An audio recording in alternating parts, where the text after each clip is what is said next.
ஆன்மீக மெய்யன்பர்களே, உங்கள் அனைவருக்கும் அரையர் சூரன்மாறன் பிடாரி அறக்கட்டளை சார்பாக பணிவான வணக்கங்கள்.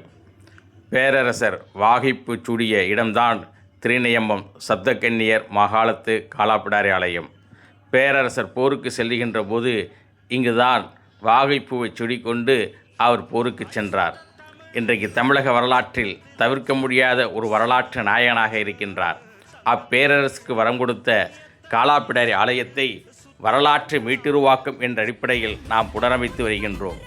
இத்திருக்கோயிலுடைய வளாகத்தில்தான் நாம் இதுவரை 72 மாத பௌர்ணமி வழிபாட்டு விழாவினை உங்கள் ஆதரவோடு நாம் நடத்தியிருக்கின்றோம்.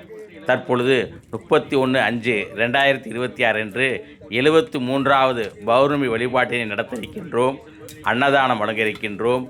ஜாதக பரிவர்த்தனை முகாம் நடத்த இருக்கின்றோம். இந்த விழாவிற்கு குடும்பத்தோடு வாருங்கள்.